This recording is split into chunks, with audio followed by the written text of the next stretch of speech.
नाशिक द्वारका येथील रवींद्रनाथ विद्यालयात राजमाता माँसाहेब जिजाऊ व स्वामी विवेकानंद यांची जयंती अत्यंत उत्साहपूर्ण आणि प्रेरणादायी वातावरणात साजरी करण्यात आली आहे। या प्रसंगी विद्यालय परिसर देशभक्ती, संस्कार व विचार प्रेरणेने भारावून गेला होता।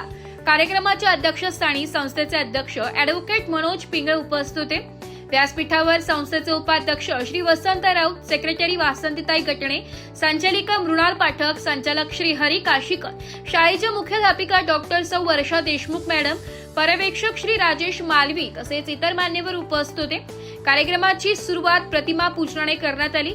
विद्यार्थ्यांनी माँसाहेब जिजाऊ व स्वामी विवेकानंद यांच्या जीवन कार्यावर आधारित भाषणे, विचार मंथन व प्रेरणादायी सादरीकरणातून उपस्थितांची मने जिंकली आहे। यावेळी मुख्याध्यापिका डॉक्टर वर्षा देशमुख यांनी आपले सुंदर व मार्गदर्शक मनोगत व्यक्त केले।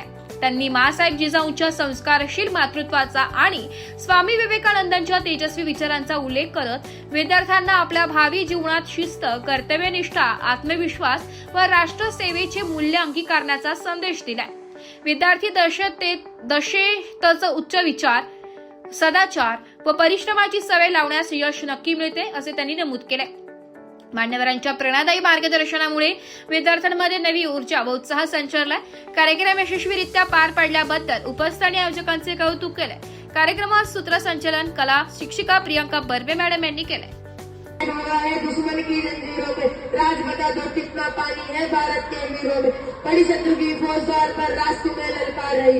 हे भारत के सिंह जगह माता तुम्हें पुकार रही। तन की बेड़ी बज रही है उठो मोह निद्रा त्यागो, तन की बेड़ी बज रही है उठो मोह निद्रा त्यागो। हे भारत के राम जगह में तुम्हें जगाने आया हूँ, हे भारत के राम जगह में तुम्हें जगाने आया हूँ। या कवीने आपल्या सर्वांमध्ये आई भवानी ज्यांच्या पोटी जन्म घेतला शिवबांनी, सन्माननीय व्यासपीठावरील मान्यवर, वंदनीय गुरुजन वर्ग आणि येथे उपस्थित माझ्या नाशिक लोकशाही न्यूज साठी प्रतिनिधी कमलेश वाघ, नाशिक।